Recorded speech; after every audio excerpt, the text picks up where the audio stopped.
Cheers fam, welcome to another episode of Hacks with Hayes. This week we are going to be tackling one of my favorite soups of all time, Matzo Ball soup. Now, forewarning, this is by no means a traditional recipe. That being said, pretty delicious, it's light, it's got some charred corn in it. I love it, I promise y'all it won't disappoint. Having said all that, cheers and let's razzle dazzle fam.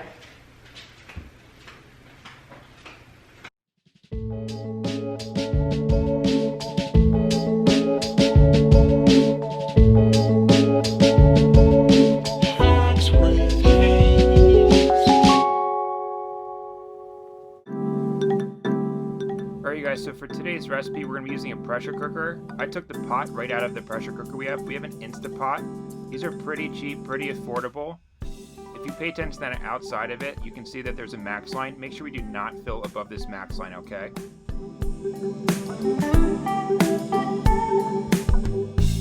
Paper towel down to make sure that our cutting board does not slide around.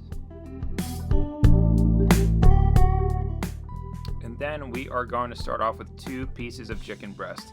I already have these cleaned. If you check out my last video, I show you how I clean these. And we're going to split these bad boys right in half down the middle.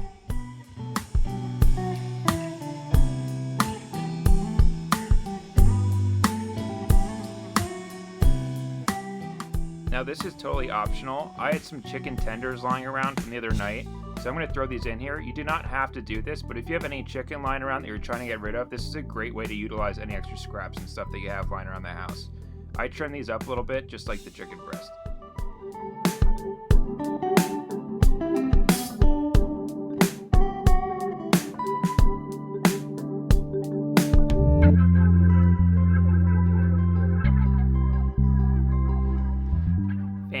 Hazer hack coming up right here. The proper way to take off gloves. Use your thumb, peel it up. With the clean hand, do the same exact thing. They fold right into each other and then you can throw them out. Just make sure you don't have any cross-contamination. Clean up after ourselves, ABC. And then we're going to fill up that pot to about 2 inches below that max line with water. Cold water, okay? Cold water.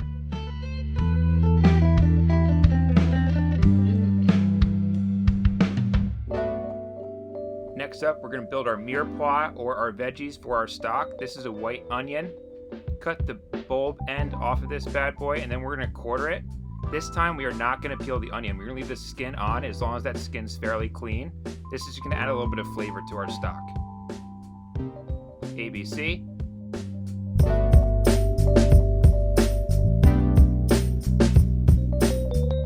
Next up, a red onion. We're going to take the bulb end off of this. We're going to quarter this onion as well, except for the red onions. We are going to take the skin off. Otherwise, your stock's literally going to turn red. Just pretty ugly and just looks a little awkward. So just make sure you take the skin off this. But we're going to throw these whole quarters right in there. Also, make sure we are peeling the outside 2 layers. These just have some bitterness. Those inside layers of the onion are just going to be a little bit sweeter and more palatable for y'all.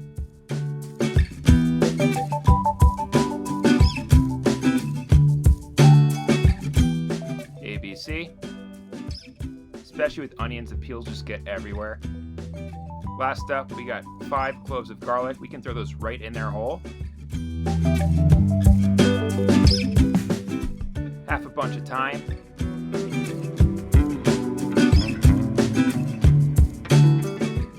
Half a bunch of dill, stems and tops.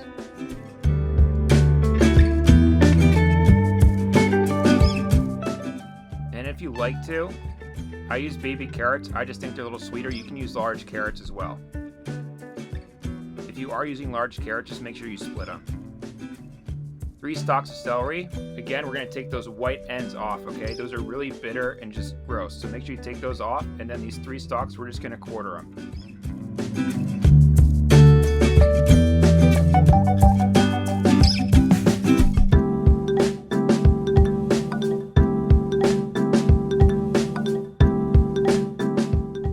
I throw a lemon in there. I personally just feel like this brightens up the stock itself. You do not have to do this, but I just think it's nice in there and kind of helps balance everything out.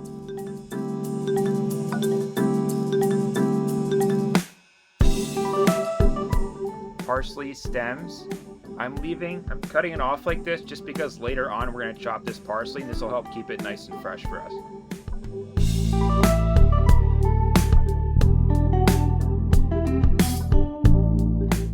And then the final deal. So we're going to take the corn off of these cobs, off these ears of corn. So we're going to remove the side, just come down careful, make sure the flat side of this corn is on the cutting board, and we can just kind of work our way around these. The corn kernels themselves, we're going to save for later on. The cobs themselves are going to go into this stock pot. This is going to add a lot of flavor to our stock.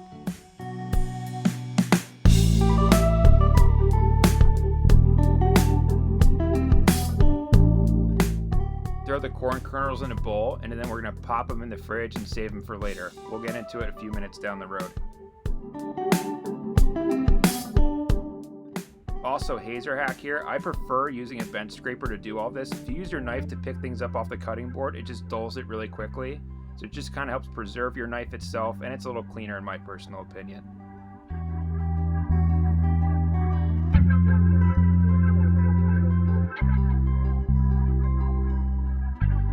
Alrighty fam, so we have our stock built. We got red onion, white onion, lemon, celery, corn, cobs, garlic. We're just gonna add a little bit of seasoning in here. So I usually do a couple cracks of fresh black pepper.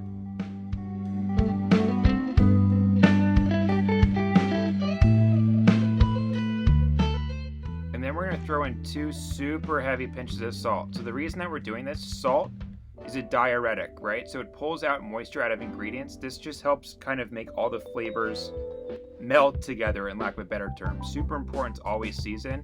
And then I touch it with a little bit of olive oil. I just like the flavor in there.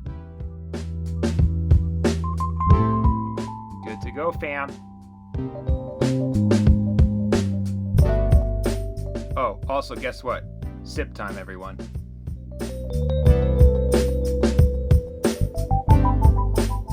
I even did the chug with y'all. So, let's get this Instapot started. So plug it in. We're gonna throw the stock pot right in there. Put the lid on the right way, not backwards, Alex. And then make sure that this top part says sealed and that is not open. If you leave this open, it'll never come up to temp.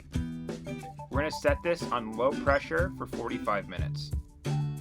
So now we're gonna start building our base for our soup. We're gonna take 2 stalks of celery.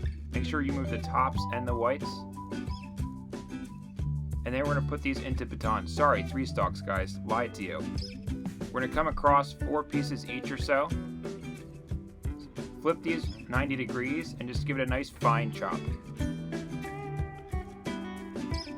You can throw those right in the bowl with the corn. Next up, we got baby carrots. I'm going to show you 2 different ways that you can cut these. It's just all personal preference and how big you want the actual chunks of carrot in your soup. So you can either split them lengthwise and then cut those in half. Or the latter option, you can just do like little medallions, kind of like Campbell's soup style. I kind of like it this way, personally. It just kind of, I don't know, it just brings up old memories and stuff. Eating, you know, canned soup when you're sick, whatever it is.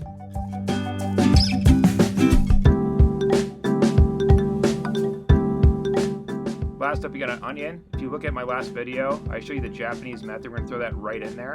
And then this is our base for our soup, okay? So these are the veggies that are actually gonna be in the matzo ball soup. Last up, we're gonna take 2 cloves of garlic. We're gonna smash them and mince them. Just run your knife through it a couple times. Little POV action, 2 tablespoons of olive oil, our veggies in there. This pot's been on medium heat for 10 minutes. And then 2 heavy pinches of salt. This is gonna help sweat our veggies, all right? We wanna pull some moisture out of here and make sure that the veggies get nice and tender. Nobody likes crunchy veggies in their soup. Sip time. Now that this is all rocking and those veggies are sweating, we're gonna make our matzo ball mix. This has to sit in the fridge for 30 minutes, so make sure you do this pretty early on. We're gonna start with 2 eggs, a 1/4 cup of vegetable oil. If you have chicken fat or bacon fat, that works really well in there. I just didn't have any on hand. Give this a whisk.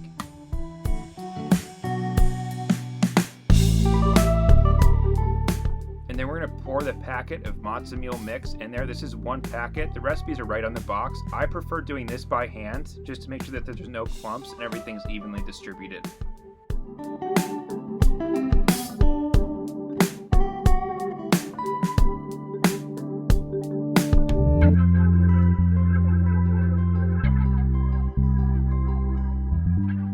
then going to cover this guy with plastic wrap and throw it in the fridge for 30 minutes.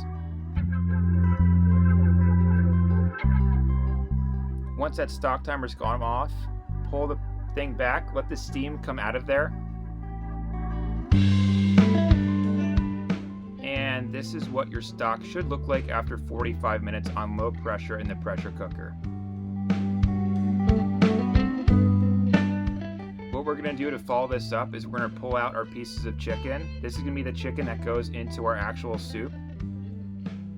And once you have all these guys pulled out, we're just going to let them sit at room temperature and cool down. If you chop up the chicken right now while it's still hot, it's going to bleed out all of the juiciness and it's going to give you super, super, super dry chicken. So make sure this rests at room temperature for at least 15 minutes.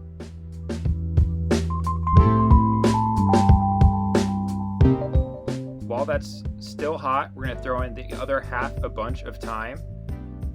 That's just going to steep in there. You kind of treat it like tea. So this is going to add just some kind of aromatic flavors in there. That little bunch that I have right there, I'm going to throw in with our veggies that are sweating once they come up to temperature.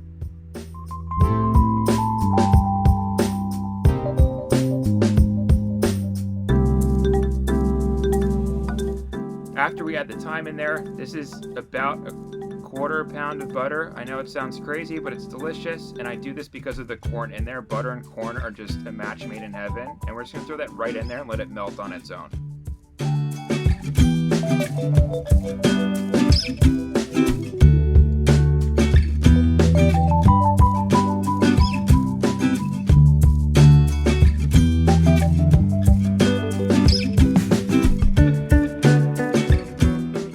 That chicken's been sitting for 15 minutes, we can just go through this and give it a rough chop. I was being lazy and didn't throw paper towel down. This is literally exhibit A of why you put paper towel below your cutting board. So just don't be, don't be stubborn like me.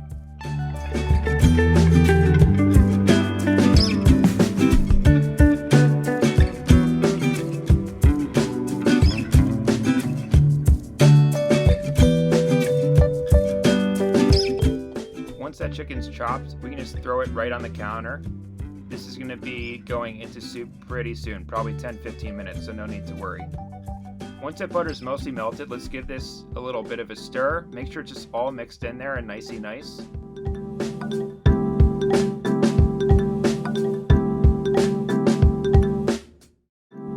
When y'all are seasoning food in general, salt, fat, acid, and heat. Those are the four main components that just make things taste delicious and make your tongue go a little crazy. Check it for seasoning. Again, you can tell this needs some pretty heavy salt and pepper, but just do it to taste, okay, fam? Give it a little stir, make sure it's all nice and mixed.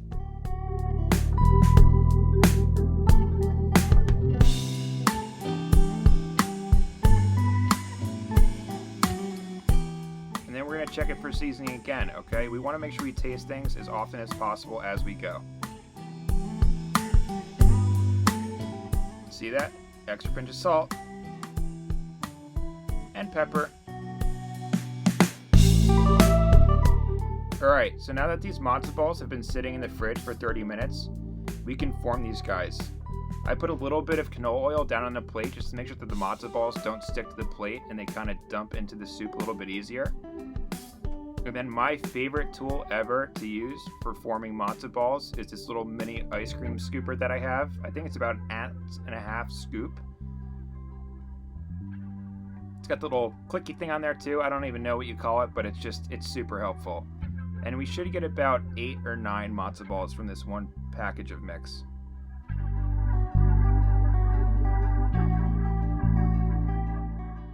Once we have those, we're just going to roll them up. Be gentle with this. Don't compress them too much or else they won't puff up nicely. Now that those are done, a little POV action again. And we're going to dump these right in the simmering soup. As you can see, the stock's in there. So once those veggies are sweated and tender, just strain your stock right into that pot with the veggies that we had sweating. And then we're going to throw the lid on this. The lid is super important. Make sure ladle's not in there. But when you throw the lid on here and have this simmering, it's going to make sure that your matzo balls cook evenly, okay? So you want this to be covered at all times while the matzo balls are cooking. This will take about 15-20 minutes.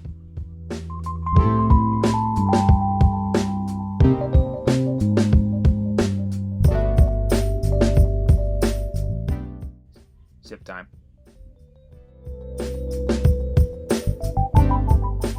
Once those matzo balls are done cooking,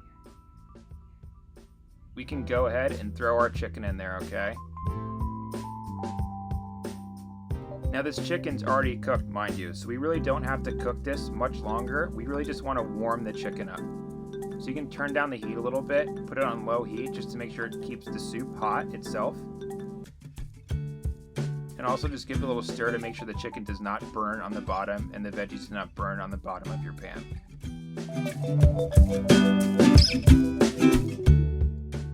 Alright, so now while that chicken is heating up, we're going to chop our herbs.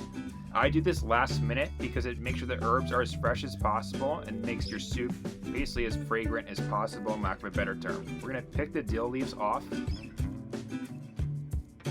and then just give these a once over with our knives. I'm cutting about every 1/4 of an inch. You can do this a little bit finer if you want, a little bit larger. I just like a little bit of a rough chop on these.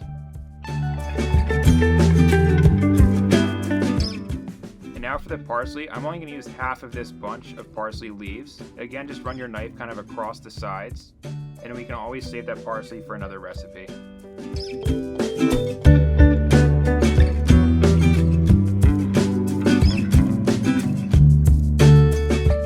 As I said in my last video, my favorite way to chop parsley is just roll all this up into a giant parsley burrito.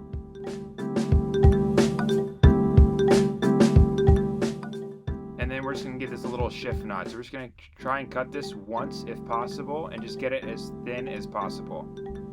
If you chop up parsley a bunch, it just turns into basically lawn trimmings and has no flavor. It takes all the oil and all the flavor out of the parsley leaves.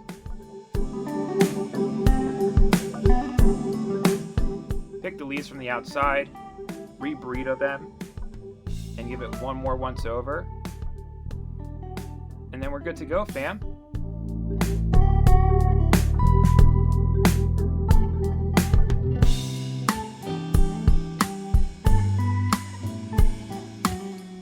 ABC, ABC, always be cleaning. Clean kitchen is good food.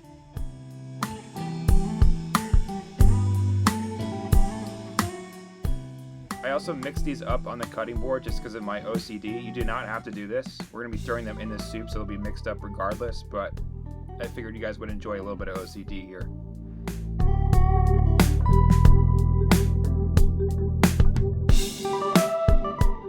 Bench scraper into a bowl.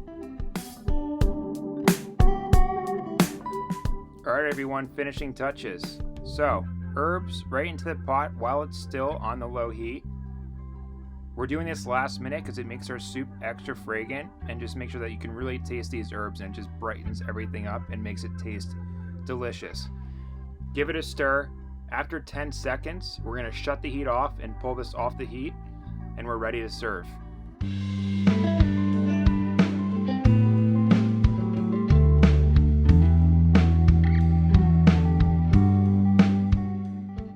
And money shot, fam.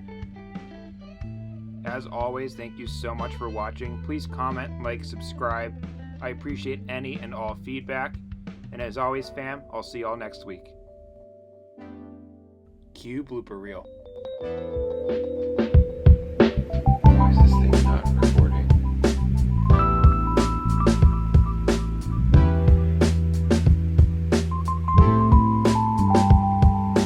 Okay. Yeah, you're gonna work now?